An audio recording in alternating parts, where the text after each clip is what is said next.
దేవుని వాక్యం నుండి ప్రకటన గ్రంథం 2వ అధ్యాయం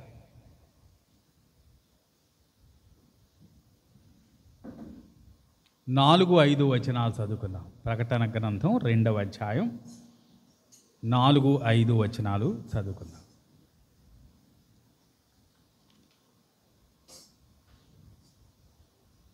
అయినను మొదట నీకుండిన ప్రేమను నీవు వదిలితివని నేను నీ మీద తప్పు ఒకటి మోపవలసి ఉన్నది. నీవు ఏ స్థితిలో నుండి పడిపోతావో అది జ్ఞాపకం చేసుకొని మారు మనసు పొంది ఆ మొదటి క్రియలను చేయము. అట్లు చేసి నీవు మారు మనసు పొందితేనే సరి. లేని ఎడల నేను నీ యొద్దకు వచ్చి దీపస్తంభమును దాని చోట నుండి తీసివేతును. చిన్న ప్రార్థన చేసుకుందాం. మా ప్రేమ గల తండ్రి, మీరు అనుగ్రహించిన మంచి సమయాన్ని బట్టి మీకు వందనాలు. చదువుబడిన వాక్యం ఎదుటి ఉంది, మీరే మాతో మాట్లాడమని మా ప్రభువును మా ప్రియరక్షకుడైన యేసుక్రీస్తు నామమున వేడుకని ప్రార్థిస్తున్నాను తండ్రి, ఆమేన్. మంచిది. మనం గత ధ్యానంలో 4వ వచనాన్ని కొంత వివరంగా తెలుసుకున్నాం.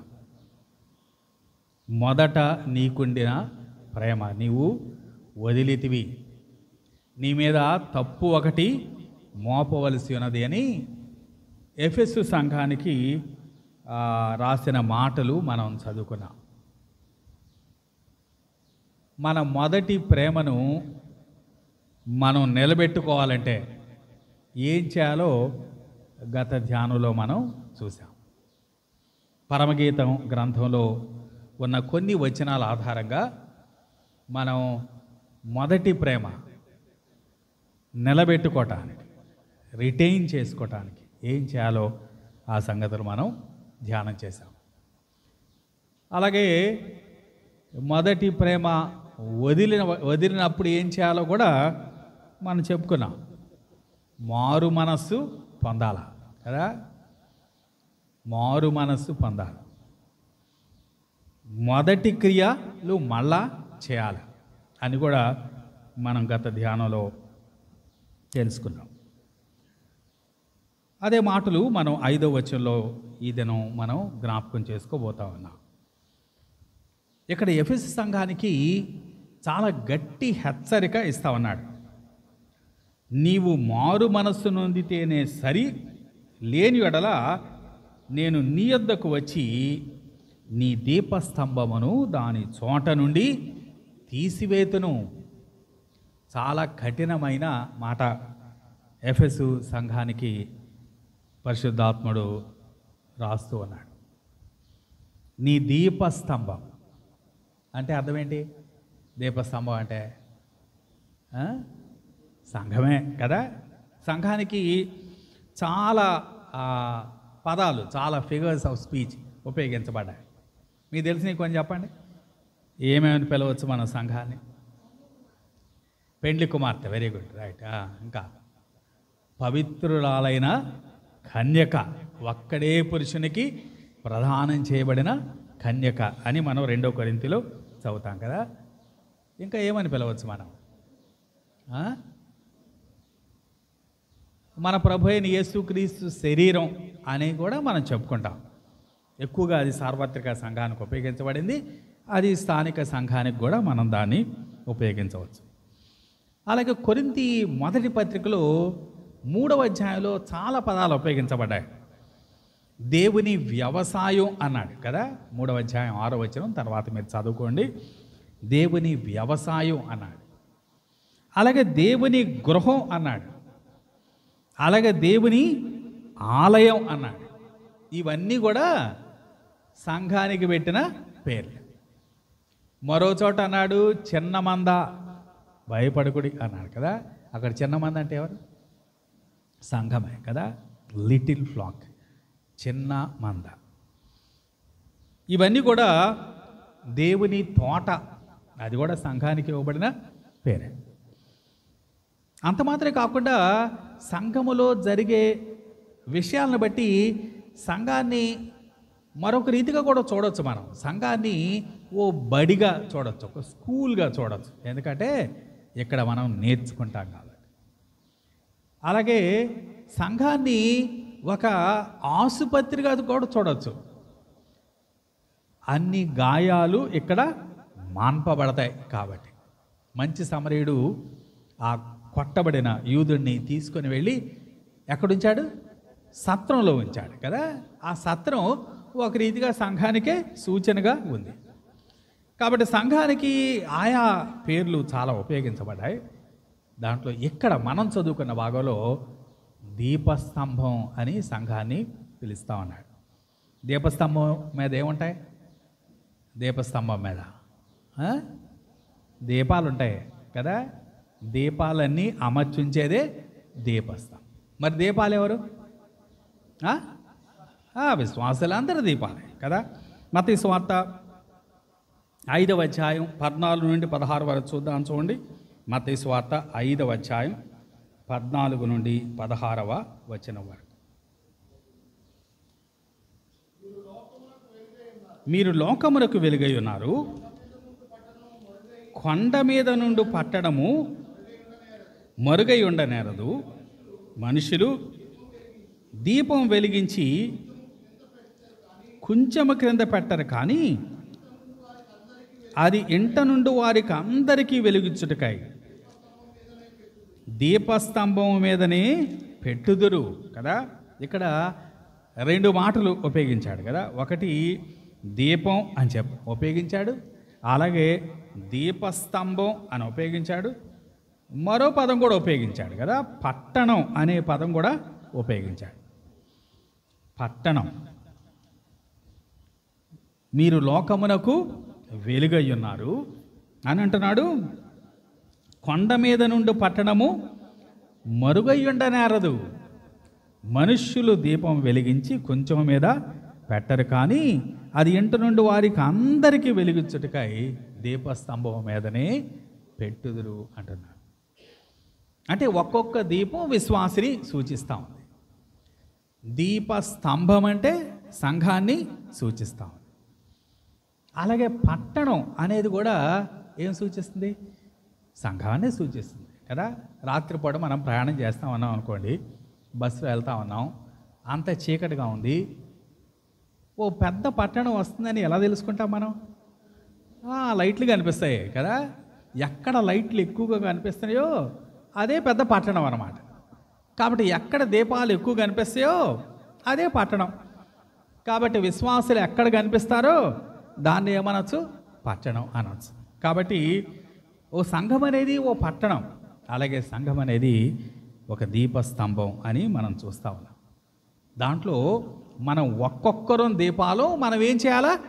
లోకమునకు వెలుగు, మన వెలుగుని ప్రకాశింపజేయాలా. కాబట్టి సంఘంగా కానీ వ్యక్తిగతంగా కానీ మన ముందున్న ప్రాముఖ్యమైన పని ఏంటంటే ఈ చీకటి లోకంలో మనం వెలుగును ఇతరులకు ప్రసరింప చేయాలి.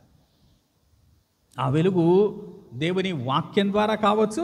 ఇక్కడ మనం చదువుకున్నాం కదా, మత్తయి సువార్త 5:16 వచనంలో, మనుష్యులు మీ సత్క్రియలను చూచి పరలోకమందున్న మీ తండ్రిని మహిమపరచనట్లు వారి ఎదుట మీ వెలుగు ప్రకాశింపనీయడి.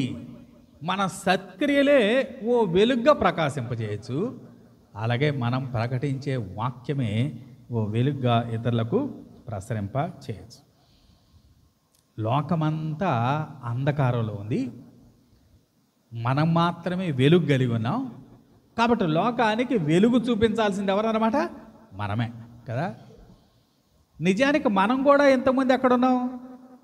మనం కూడా చీకట్లోనున్నాం కదా. కొలసీలకు రాసిన పత్రిక 1వ అధ్యాయం 13వ వచనం చదువుదామా? కొలసీలకు రాసిన పత్రిక 1వ అధ్యాయం 13వ వచనం. ఆయన మనలను అంధకార సంబంధమైన అధికారములో నుండి విడుదల చేసి తాను ప్రేమించిన తన కుమారుని యొక్క రాజ్య నివాసులనుగా చేశాను కదా.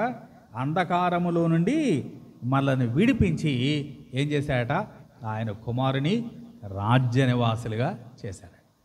కాబట్టి మనం ఒకప్పుడు అంధకారంలో ఉన్న వాళ్ళమే, ఇప్పుడు వెలుగులోకి వచ్చాం. ఇప్పుడు మన ముందున్న బాధ్యత ఏంటంటే మనం లోకంలో ఉన్న ఇతరులకు వెలిగిచ్చే వారంగా ఉండాలి. మంచిది. దీపస్తంభం అంటే ఏంటో మనం చూసాం. దాంట్లో దీపాలు ఎవరో కూడా మనం చూసాం. అయితే విచారకరమైన విషయం ఏంటంటే ఇక్కడ ఎఫెసు సంఘంతో మాట్లాడుతూ చాలా కఠినమైన మాట మాట్లాడుతున్నాడు. ఏమంటున్నాడు? నీ దీపస్తంభము దాని చోట నుండి తీసివేతను అన్నాడు. చాలా కఠినమైన మాట. నీ దీపస్తంభాన్ని అక్కడి నుంచి తీసివేస్తాను. ఎప్పుడు తీసివేస్తాడట? నీవు మారు మనసు పొందితేనే సరి, నీవు మారు మనసు పొందకపోతే దీపస్తంభాన్ని తీసివేస్తాను అన్నాడు. దీపస్తంభం అంటే సంఘం అనుకున్నాం కదా. అంటే సంఘాన్ని తీసివేస్తానంటే అక్కడున్న విశ్వాసులంతా రక్షణ కోల్పోతారని కాదు కదా. దీపాలు ఆర్పేస్తానని అనలేదు కదా. దీపస్తంభం మాత్రమే తీసివేస్తాను అన్నాడు. మన ప్రభువు ఏదన్నా ఒక రాజ్యం కనుక పతనమైతే రాజ్యంలో ఉన్న మనుషులంతా పతనం అయిపోతారు. కానీ సంఘం పతనమైనంత మాత్రాన విశ్వాసులు పతనమయ్యే అవకాశం లేదు. ఎందుకంటే ఒక్కొక్కరికి వ్యక్తిగతంగా ఆయన రక్షణ అనుగ్రహించాడు కదా. ప్రతి ఒక్కరి హృదయంలో ఏముంచాడు? పరిశుద్ధాత్మని ఉంచాడు. అందరికీ అందుబాటులో దేవుని వాక్యాన్ని ఉంచాడు. అంత మాత్రమే కాదు, ఆయన కృపాసనం వద్ద చేరటానికి అందరికీ కూడా నిర్భయమైన ప్రవేశం ఇచ్చాడు. కాకపోతే దీపస్తంభం తీసివేస్తే ఖచ్చితంగా కొంత నష్టం, కొంత అసౌకర్యం తప్పకుండా విశ్వాసులకి కలుగుతుంది. ఆ సంగతులు ఎలాంటి నష్టం కలుగుతుందో కొన్నిటిని మనం ధ్యానం చేయడానికి ప్రయత్నం చేద్దాం. ఎందుకు దీపస్తంభాన్ని తీసివేస్తాను అంటున్నాడు? కారణం చాలా స్పష్టంగా చెప్పబడింది. 2వ వచనం చూస్తే, నీ క్రియలను, నీ కష్టమును, నీ సహనమును నేను ఎరుగుదును అంటున్నాడు. అంటే వారి దగ్గర ఏముందట? క్రియలు ఉన్నాయి, మంచి క్రియలు ఉన్నాయి, సత్క్రియలు ఉన్నాయి, ఇంకేమున్నాయి? కష్టం ఉంది, చాలా హార్డ్ వర్క్ చేస్తారు. అలాగే సహనం కూడా ఉంది. ఇవి మాత్రమే కాకుండా వారికి వివేచన కూడా ఉంది కదా. అపోస్తలుల కాకయే అపోస్తలమని చెప్పుకొని వారిని పరీక్షించి, అంటే మంచి వివేచన కూడా ఉంది, అలాగే మంచి జ్ఞానం కూడా ఉంది. వారికి క్రియలు ఉన్నాయి, కష్టం ఉంది, జ్ఞానం ఉంది. వాటిని బట్టి తీసివేయట్లేదు కదా. అవి అన్నీ ఉన్నా కూడా తీసివేయటానికి ప్రాముఖ్యమైన కారణం ఏంటట? మొదట నీకుండిన ప్రేమ నీవు వదిలితివి అంటున్నాడు. అంటే ఖచ్చితంగా వీటన్నిటికన్నా ప్రేమ చాలా ముఖ్యమైనది అని దీంట్లో మనకి అర్థమవుతుంది. వారి కష్టం, వారి క్రియలు, వారి జ్ఞానం, వాటన్నిటికన్నా కూడా ప్రేమ చాలా చాలా ముఖ్యమైనది అని దీంట్లో తెలియచేస్తా ఉన్నాడు. యోహాను సువార్త 13వ అధ్యాయం 35వ వచనం చూద్దాం. చూడండి, యోహాను సువార్త 13వ అధ్యాయం 35వ వచనం. మీరు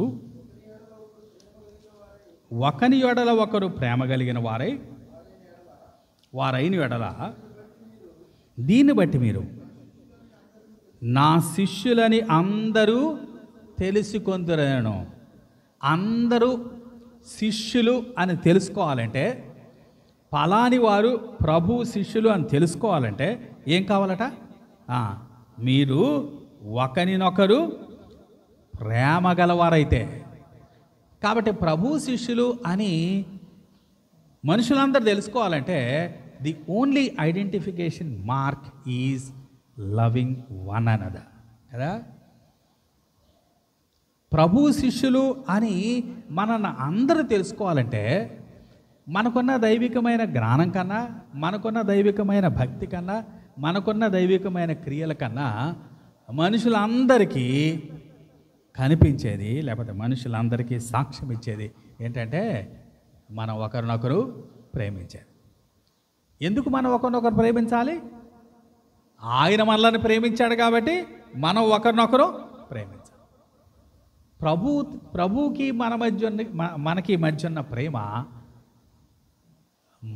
మనలో ఒకరికొకరికి ఉండేటువంటి ప్రేమను ప్రభావితం చేస్తుంది కదా. The love between God and man results in loving one another. మన ప్రభువుతో మన ప్రేమ ఇదిగో మన మధ్య ఉండే ప్రేమను ఫలితంగా చూపిస్తాయి. కాబట్టి ప్రేమ అనేది ప్రభువు శిష్యుడు అని గుర్తించటానికి ఏకైక మార్గం అని దీంట్లో మనం తెలుసుకుంటా ఉన్నాం. అలాగే 1 యోహాను పత్రిక 4వ అధ్యాయం, 1 యోహాను పత్రిక 4వ అధ్యాయం 19-20 వచనాలు చూడండి. 1 యోహాను పత్రిక 4వ అధ్యాయం 19-20 వచనాలు. 4:19. ఆయనే మొదట మనలను ప్రేమించను గనుక మనం ప్రేమించుచున్నాం.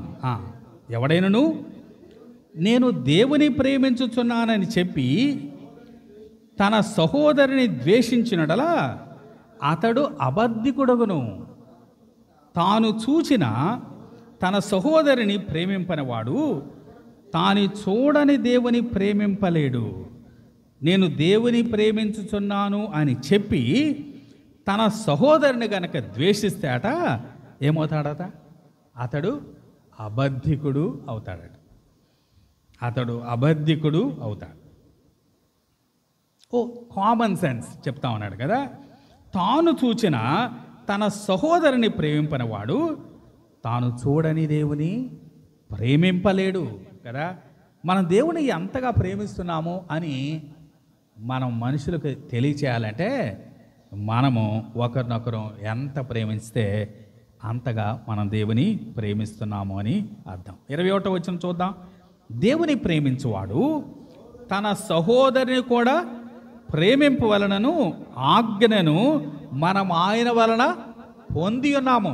దేవుని ప్రేమించే ప్రతి ఒక్కడు ఏం చేయాలట?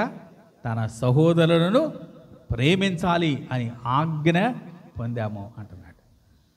కాబట్టి ప్రేమ ఎంత విలువైందో విశిష్టమైనదో దీంట్లో మనకు కనిపిస్తాం. 3వ అధ్యాయం కూడా చూద్దాం. అదే 1 యోహాను పత్రిక 3వ అధ్యాయం 15వ వచనం చూద్దాం. తన సహోదరుని ద్వేషించువాడు నరహంతకుడు. ఏ నరహంతకుని యందును నిత్య జీవం ఉండదని మీరెరుగుదురు కదా. సహోదరుని ద్వేషించేవాడు ఎవరట? నరహంతకుడట. ఏ నరహంతకుని యందు ఏముండదు అంటున్నాడు? నిత్య జీవము ఉండదు అంటున్నాడు. 16వ వచనం చూడండి. ఆయన మన నిమిత్తము తన ప్రాణములను ఆయన మన నిమిత్తము తన ప్రాణము పెట్టాను గనుక దీని వలన ప్రేమ ఎట్టిదని తెలుసుకుంటున్నాము. మనము కూడా సహోదరుల నిమిత్తము మన ప్రాణములను పెట్టబద్దులమై ఉన్నాము. పై వచనంలోనేమో సహోదరుని ద్వేషించేవాడు నరహంతకుడు అన్నాడు. ఈ వచనంలో ఏమంటున్నాడు? మనం నరహంతకులుగా ఉండకూడదు. ఏం చేయాలా? మనమే ప్రాణం పెట్టేవాళ్ళగా ఉండాలా కదా. నరహంతకుడు అంటే ఎవరు? ప్రాణం తీసేవాడు కదా. మనం ప్రాణం తీసేవాళ్ళంగా ఉండకూడదు, మనం ప్రాణం పెట్టేవాళ్ళంగా ఉండాలి అంటున్నాడు. కాబట్టి ప్రేమ ఎంత విలువైందో ఈ మాటల్లో మనకు అర్థమవుతుంది. అందుకే అంటున్నాడు, నీ మీద తప్పు ఒకటి మోపవలసినది, మొదటి ఉండిన ప్రేమ నీవు వదిలితివి అని ఎఫెసీ సంఘాన్ని హెచ్చరిక చేస్తా ఉన్నాడు. మంచిది. ఆ ప్రేమ మనం కోల్పోతే ఏం కోల్పోవచ్చట? నీ దీపస్తంభము తీసివేయబడుతుంది అంటున్నాడు. దీపస్తంభం తీసివేయబడితే మనకు వచ్చే నష్టాలేంటి? ఎవరెవరు నష్టపోతారు? కొన్ని సంగతులు మనం చూడటానికి ప్రయత్నం చేద్దాం. ఒకటి, సంఘం గనక లేకపోతే లోకానికి నష్టం కదా. ఎందుకని? సంఘానికి వెలుగు చూపాల్సింది మనమే. వెలుగు అక్కడ లేకుండా పోయిందనుకోండి, చీకటిలో ఉన్న లోకానికి తీవ్రమైన నష్టం కదా. ఒక్కటిగా ఇచ్చే వెలుగు కన్నా 10 దీపాలు కలిసి ఇచ్చే వెలుగు ఇంకా ఎక్కువగా ప్రకాశిస్తుంది కదా. కాబట్టి మొట్టమొదటి నష్టం లోకానికే. ఎందుకంటే అందరూ కలిసి ఇచ్చే వెలుగు లోకానికి చాలా చాలా అవసరం, ఉపయోగకరం.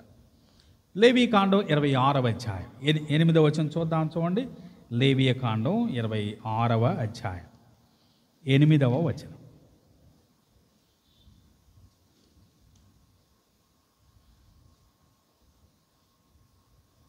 లేవీకాండం 26వ అధ్యాయం 8వ వచనం. మీలో 5 100 మందిని తరుముదురు, 100 మంది 10,000 మందిని తరుముదురు. మీ శత్రువులు మీ ఎదుట ఖడ్గము చేత కూలుదు. 5 కలిస్తే అట ఎంతమంది తరుముతారట? 100 మందిని తరుముతారట. 100 మంది కలిస్తే ఎంతమందిని? 10,000 మందిని కలుస్తారట. 10,000 మందిని తరుముతారట. అంటే విశ్వాసులు ఒకరినొకరు కలవటం వల్ల శక్తి ఎన్ని ఫోల్డ్స్ పెరుగుతూ ఉంది. ఒక్కొక్కరుగా అయితే ప్రభావం చాలా కొద్దిగా ఉంటుంది. కానీ 5 కలిస్తే ఎంతమందిని? 100 మందిని తరిమివేయచ్చు. 100 మంది కలిస్తే ఎంతమందిని? 10,000 మందిని తరిమివేయచ్చు. దాన్ని మరొక రీతిగా అర్థం చేసుకుందాం. 5 కలిస్తే 100 మందికి వెలిగివ్వచ్చు. 100 మందిని కలిస్తే 10,000 మందికి వెలిగివ్వచ్చు. కాబట్టి దీపస్తంభం తీసివేయబడితే ప్రాముఖ్యమైన నష్టం ఎవరికి? లోకానికే నష్టం అని దీంట్లో మనం అర్థం చేసుకుంటున్నాం. ప్రభు బిడ్డలు కలిసి ఉంటే వచ్చేటువంటి ప్రభావం ఎంతో, దాని శక్తి ఎంతో దీంట్లో మనకి అర్థమవుతుంది. మత్తయి సువార్త 18వ అధ్యాయం 16వ వచనం చూద్దాం. చూడండి, మత్తయి సువార్త 18వ అధ్యాయం 16వ వచనం. అతడు వినని యెడల 2 3 సాక్షుల నోట ప్రతి మాట స్థిరపరచబడిన. చాలు. మనం స్వార్థ ప్రకటించాలంటే మన మాట స్థిరపరచబడాలి కదా. మన మాట ఇతరులు నమ్మాలి. నమ్మాలి అంటే ఒక్కరిగా చెప్పిన దానికన్నా 2 3 కలిసి గనక ఒక మాట కనుక చెప్తే ఏమవుతుందట? ఆయన సాక్ష్యం స్థిరపడుతుందట. కాబట్టి మన సాక్ష్యం బలంగా ఉండాలి అంటే ఖచ్చితంగా మనం కలిసి ఉండాలి అని తెలియచేస్తామన్నాడు. కాబట్టి దీపస్తంభం తీసివేయబడితే మొదటి నష్టం లోకానికి అని మనం దీంట్లో చూస్తామన్నాం. రెండవది ఎవరికి నష్టమో చూద్దాం. ఎఫెసీయులకు రాసిన పత్రిక 3వ అధ్యాయం 10వ వచనం చూద్దాం. ఎఫెసీయులకు రాసిన పత్రిక 3వ అధ్యాయం 10వ వచనం.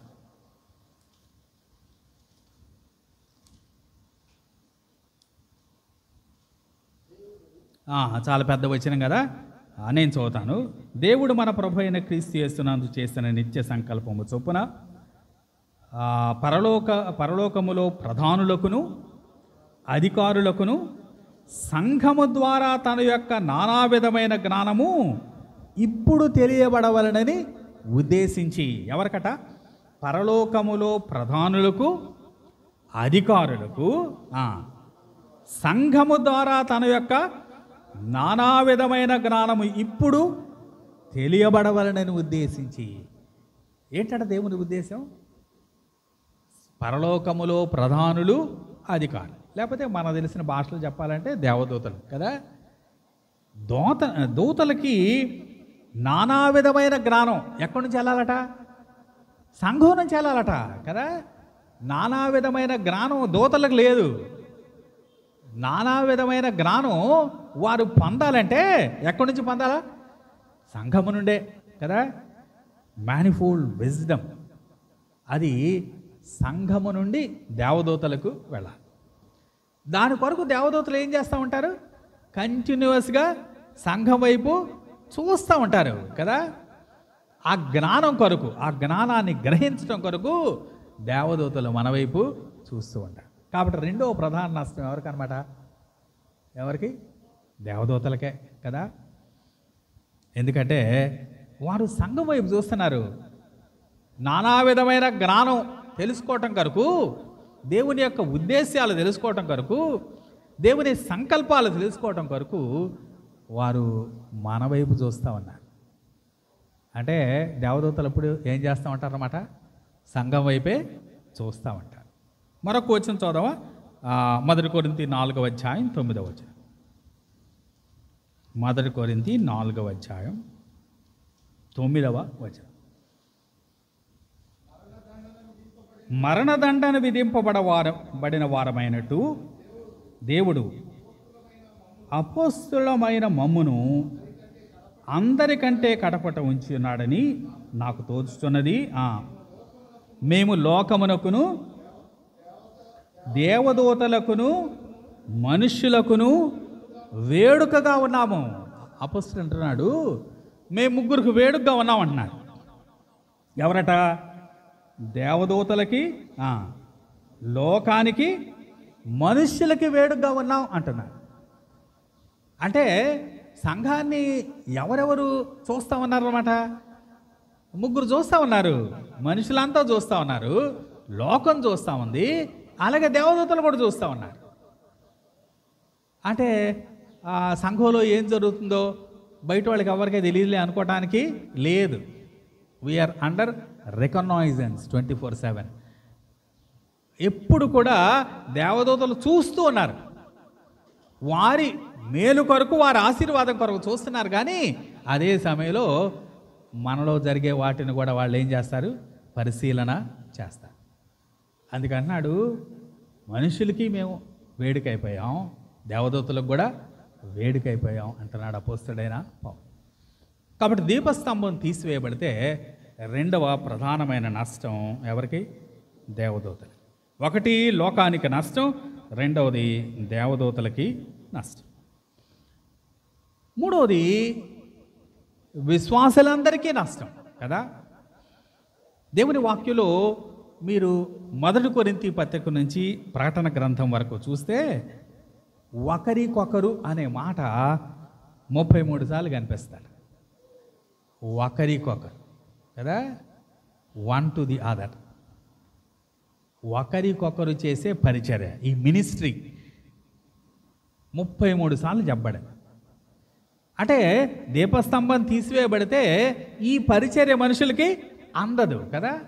ఒకరినొకరు ప్రేమించుడి అంటాడు కదా, ఒకరినొకరు క్షమించుడి, ఒకరినొకరు సహించుడి, ఒకరినొకరు ఆదరించుడి, ఒకరినొకరు లోబడి ఉండి, ఒకరినొకరు బుద్ధి చెప్పుకొనడి, ఒకరినొకరు ప్రోత్సహించుకొనడి. ఇవన్నీ కూడా 1-to-1 మినిస్ట్రీస్ కదా, 1 to the other మినిస్ట్రీస్. ఈ పరిచర్య అంతా అందుబాటులో లేకుండా పోతుంది. కాబట్టి తప్పకుండా విశ్వాసులు కూడా నష్టపోయే అవకాశం ఉంటుంది. ఒకరికొకరు పొందేటువంటి ఆదరణ, అలాంటి ప్రోత్సాహం, అలాంటి సహకారం పొందగలిగే పరిస్థితి ఉండదు. ఉదాహరణకి మనం మొన్న చెప్పుకున్నాం కదా, ఎఫెసు సంఘం ఇప్పుడు టర్కీ అనే ప్రాంతంలో ఉంది అని. ఈ దినాల్లో టర్కీలో ఎవరు లేరు? క్రైస్తవులు లేరు. అంటే ఇప్పుడు కనుక మీరు టర్కీ వెళ్ళి క్రైస్తవులను పట్టుకోవాలి అంటే, ఒక క్రైస్తవుడు గుంటూరులో దొరికితే ఇంకో క్రైస్తవుడు ఎక్కడ దొరుకుతాడు? హైదరాబాద్లో దొరుకుతాడు. అంటే ఒక విశ్వాసికి మరో విశ్వాసికి మినిమం ఒక 100 కిలోమీటర్ల దూరం ఉంటుంది. 100 కిలోమీటర్ల దూరంలో ఉన్న విశ్వాసిని ఏం ఆదరించగలడు? ఏమి ధైర్యపరచగలడు? ఏమి ప్రేమించగలడు? ఒకరికొకరు దూరం అయిపోతే ఎంత కష్టమైన పని. కాబట్టి విశ్వాసులు నష్టపోతారు అని దీంట్లో మనం అర్థం చేసుకోవచ్చు. అలాగే వ్యక్తిగతంగా ఒక్కొక్క వ్యక్తి విశ్వాసం అందరూ కలిసి సమాజంగా చేసే ప్రార్థన మిస్ అవుతారు కదా. అందరూ కలిసి చేసే ప్రార్థనకి చాలా విలువ, చాలా బలం ఉంటుంది. ఆ ప్రార్థన మిస్ అవ్వచ్చు. అలాగే మనలో ప్రతి ఒక్కరూ కూడా ఒకరికొకరు జవాబుదారీ తనం కలిగి ఉండాలి. Each of us is accountable to the other. మనలో ప్రతి ఒక్కరం కూడా ఇతరులకి అకౌంటబుల్, మనం ఇతరులకి జవాబుదారులుగా ఉండాలి, ఇతరులకి మన లెక్క అప్పచెప్పాలి. ఇది మన క్రైస్తవ జీవితం చక్కగా నడిపించబడటానికి ఉపయోగపడుతుంది. అలా ఎవరికి మనం జవాబుదారీగా లేవనుకోండి, ఎవరికి మనం లెక్క చెప్పాల్సిన పని లేదనుకోండి, ఎలా ఉంటుంది జీవితం? ఎలాంటి కట్టుబాట్లు, కంట్రోల్ అంటూ ఏమీ ఉండదు, పూర్తి స్వేచ్ఛ ఉంటుంది. ఒకవేళ ప్రభు నమ్మిన విశ్వాసి మరొక సిటీకి చదువుకో ఉద్యోగానికి వెళ్ళాడు అనుకోండి, అక్కడ ఒక స్థానిక సంఘంతో కనుక సహవాసంగా లేకపోతే, ఒంటరిగా ఉంటే అడిగేవాళ్ళు లేరు కదా, ఏం చేస్తున్నావు, ఎలా ఉన్నావు, ఎక్కడున్నావు అని అడిగేవాళ్ళు కూడా ఉంటారు. ఒకరి మధ్య ఒకరికి అకౌంటబిలిటీ అనేది మిస్ అయిపోతుంది. అలాగే సహవాసం కూడా మిస్ అయిపోతుంది. ప్రసంగి గ్రంథం 4వ అధ్యాయం మనందరూ తెలిసిన మాట కదా, ఒకసారి చదువుదాం చూడండి. ప్రసంగి గ్రంథం 4వ అధ్యాయం 9వ వచనం చూడండి ఒకసారి. 9, 19.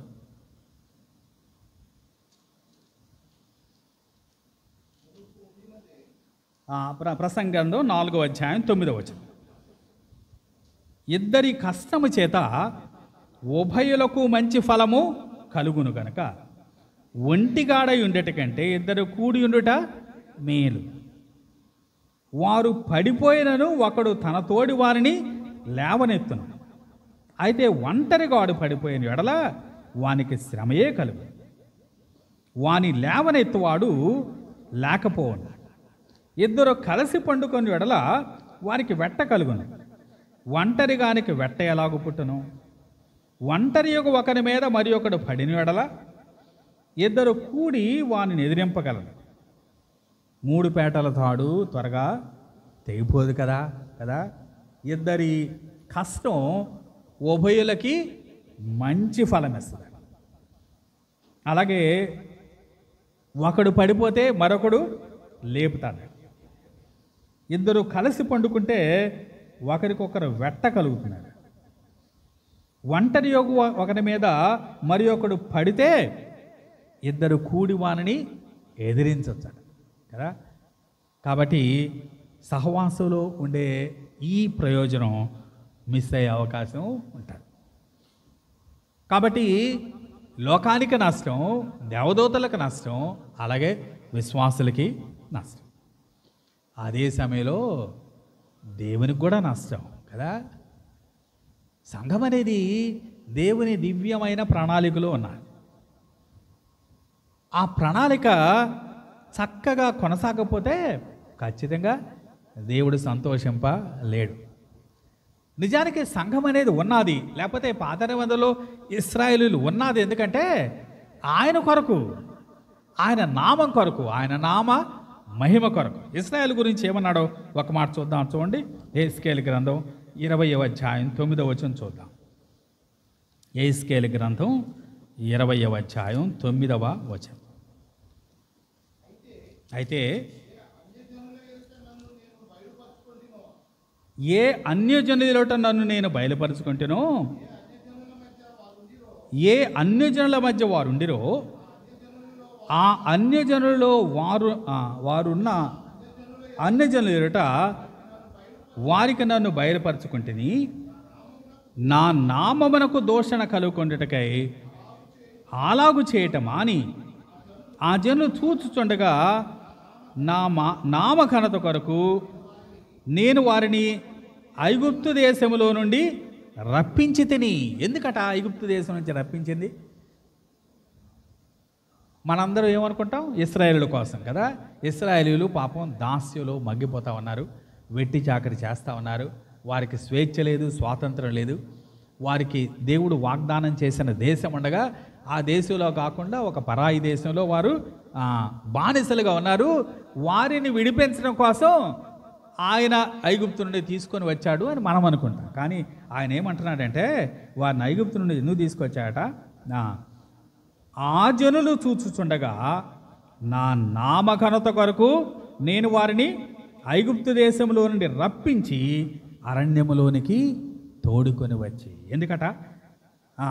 నా నామ ఘనత కొరకు.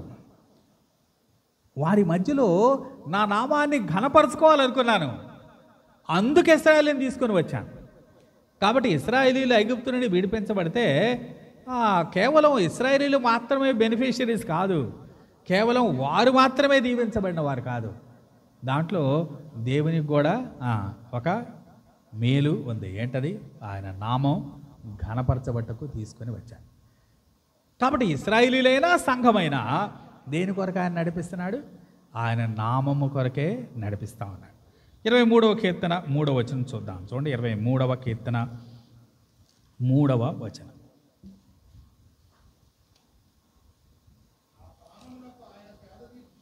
నా ప్రాణమునకు ఆయన సేద తీర్చున్నాడు, తన నామమును బట్టి నీతి మార్గములో నన్ను నడిపించుతున్నాడు. ఇక్కడ ఒక గొర్రె పిల్ల మాట్లాడుతూ ఉంది, తన కాపరి గురించి మాట్లాడుతాం. ఏమని మాట్లాడుతుంది? నా ప్రాణానికి ఆయన సేద తీరుస్తున్నాడు అంటుంది. అలాగే నన్ను నీతి మార్గములో నన్ను నడిపించుతున్నాడు అంటుంది. అంటే ఇది ఎవరి మేలు కొరకు? ఆ మాటల్లో గొర్రెపిల్ల మేలు కొరకే కదా. పచ్చిక గల చోట్ల పరుండబెట్టినా ఎవరి కోసం? గొర్రెపిల్ల కొరకే. శాంతికరమైన జలముల యొద్ద నడిపించిన ఎవరి కొరకు? గొర్రెపిల్ల కొరకే. ప్రాణానికి సేద తీర్చేది ఎవరికి? గొర్రెపిల్లకి. నీతి మార్గములో నడిపించేది ఎవరిని? గొర్రెపిల్లే. వీటన్నిటిని చూస్తే ఏదో గొర్రెపిల్ల మేలు కొరకే చేస్తున్నాడు అన్నట్టు ఉంది, కానీ దాని ముందు ఒక పదం కలిపాడు కదా. ఏం కలిపాడు? తన నామమును బట్టి నీతి మార్గములో నన్ను నడిపించుతున్నాడు. కేవలం గొర్రెపిల్ల మేలు కోసమే కాదు, కేవలం గొర్రెపిల్ల నీతి మార్గంలో నడవటం కొరకే కాదు. దేని కొరకట? ఆయన నామాన్ని ఆయన హెచ్చించుకోవటానికి, ఆయన నామాన్ని ఘనపరచడానికి ఆయన చేస్తూ ఉన్నాడు. కాబట్టి మనల్ని నడిపిస్తుంది ఎందుకంటే ఆయన నామాన్ని ఘనపరచడానికి. కాబట్టి విశ్వాసులంగా ఒక సంఘంగా మనం నడిపించబడుతున్నామంటే ఎవరి నామ ఘనత కొరకు? ప్రభు యొక్క నామ ఘనత కొరకు. కాబట్టి ఈ దీపస్తంభం తీసివేయబడితే ఎవరికి నష్టం? దేవునికి కూడా నష్టం. దీపస్తంభం తీసివేయబడితే లోకానికి నష్టం. దీపస్తంభం తీసివేయబడితే దేవదూతలకు నష్టం. దీపస్తంభం తీసివేయబడితే విశ్వాసులకు నష్టం.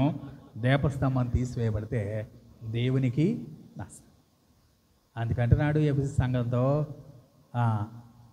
మొదట నీకుండిన ప్రేమ నువ్వు వదిలితివి, కాబట్టి నువ్వు మారు మనసు పొందితే సరి, లేకపోతే దీపస్తంభం నీ యొద్ద నుండి తీసివేస్తాను అంటున్నాడు.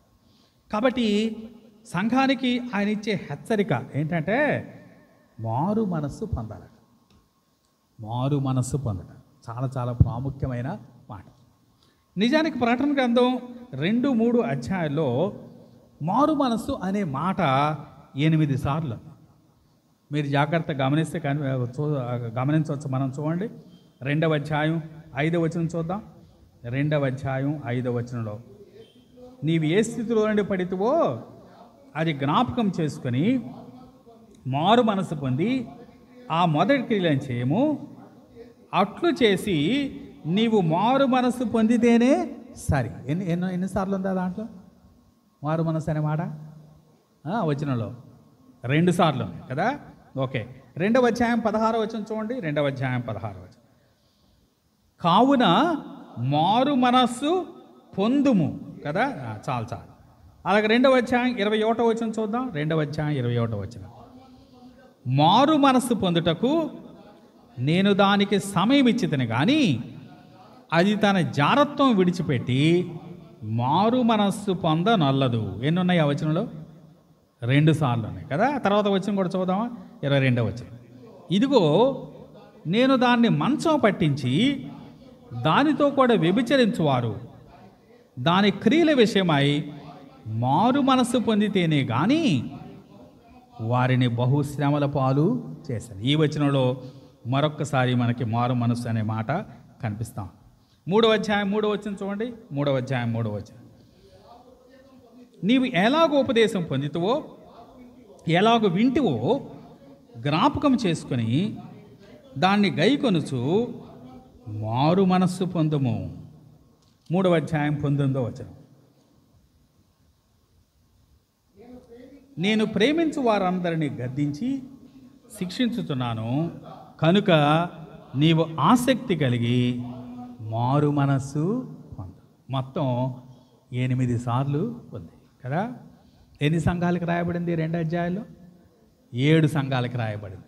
7 సంఘాలకి పత్రికలు రాస్తూ 8 సార్లు మారు మనసు పొందు, మారు మనసు పొందు అని చెప్పాడు. విశేషం ఏంటంటే 7 సంఘాల్లో ఓ 2 సంఘాలకి మాత్రమే ఆయన మారు మనస్సు పొందు అని చెప్పలేదు.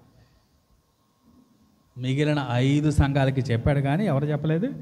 2 సంఘాలకి. ఒకటి స్మరణ సంఘం, రెండవది ఫిలదెల్ఫియా సంఘం. స్మరణ సంఘం శ్రమల్లో గుండా వెళ్ళింది, తీవ్రమైన శ్రమల్లో గుండా వెళ్ళింది. వారు దేవుని ప్రేమిస్తున్నాము అనే దానికి వారి శ్రమానుభవమే గుర్తు కదా. చాలామంది హత్సాక్షులు అయిపోయారు, చాలామంది చనిపోయారు, చాలామంది ఇదిగో ఆ స్టేడియంలో చుట్టూ మనుషులంతా కూర్చునండి మధ్యలో వారిని ప్రవేశపెట్టి సింహాలను వదిలేరు కదా. మనుషులందరూ చూస్తూ ఆనందిస్తూ ఉండగా సింహాలు వచ్చి వీళ్ళని చంపేశాయి. ఇంకా వారు మేము దేవుని ప్రేమిస్తున్నామని నిరూపించుకోవటానికి ఇంకేమన్నా సాక్ష్యం అవసరం? మేము దేవుని ప్రేమిస్తున్నామని నిరూపించుకోవటానికి ఇంకేమన్నా సాక్ష్యం అవసరం? ఇంకేం అవసరం లేదు కదా. సాక్షాత్తు వారి ప్రాణం పెట్టడానికి సిద్ధమయ్యారు. కాబట్టి స్మరణ సంఘం దేవుని ప్రేమించే సంఘం అని చాలా ఖచ్చితంగా కనిపిస్తూ ఉంది. అందుకే స్మరణ సంఘాన్ని మారు మనసు పొందు అని హెచ్చరిక చేయవలసిన అవసరం రాలేదు. రెండవది ఫిలదెల్ఫియా సంఘం. ఫిలదెల్ఫియా అనే పేరుకి అర్థం ఏంటంటే ఎక్కడ ఫిల్ అని వచ్చినా కూడా సహోదర ప్రేమ అని అర్థం. ఫిలదెల్ఫియా అంటే బ్రదర్లీ లవ్ అని అర్థం. అంటే సహోదరులు ఒకరినొకరు ప్రేమించుకుంటున్నారు అన్నమాట. కాబట్టి సహోదరులు దేవుని ప్రేమిస్తున్నారు అనే దానికి 2 రుజువులు. స్మరణ సంఘాన్ని చూస్తే ఏం రుజువు కనిపిస్తుందంటే వారు దేవుని కోసం ఎంతటి శ్రమ అయినా పొందటానికి రెడీగా ఉన్నారు. ఫిలదెల్ఫియా సంఘాన్ని చూస్తే ఏ రుజువు కనిపిస్తుందంటే వారు ఒకరినొకరు ప్రేమించుకుంటున్నారు కాబట్టి వారు దేవుని ప్రేమిస్తున్నారు అని రుజువు కలిగి ఉన్నారు. అందుకే ఆ 2 సంఘాలని ఆయన మారు మనసు పొందు అని అనవలసిన అవసరం రాలేదు. మిగిలిన 5 సంఘాలను కూడా మారు మనసు పొందు అని హెచ్చరిక చేసినట్టుగా మనకు కనిపిస్తుంది. మారు మనసు చాలా విలువైందండి. సంఘంగా మారు మనసును కోరటం. యోనా వెళ్ళి ప్రకటన చేస్తే ఎంతమంది పశ్చాత్తాపడ్డారు? 1,20,000 మంది. అంటే 1,20,000 people on a single day with a single cause కదా. ఒక్కరై ఎవరు? సాక్షాత్ ఎవరు? రాజు కూడా గోనెపట్ట కట్టుకున్నాట, మనుషులు కాదు.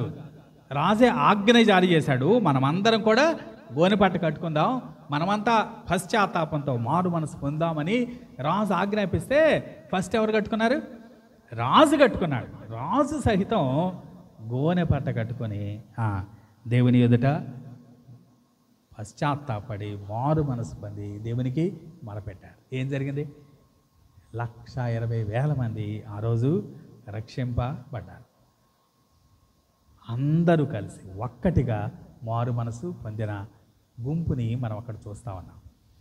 అదే మాట ఇక్కడ ఎఫెసు సంఘానికి అలాగే మిగిలిన సంఘాలకు కూడా చెప్తా ఉన్నాడు. మీరు మారు మనసు పొందితేనే సరి, లేకపోతే దీపస్తంభం మీ వద్ద నుండి తీసివేయబడుతుంది అని హెచ్చరిక చేస్తూ ఉన్నాడు.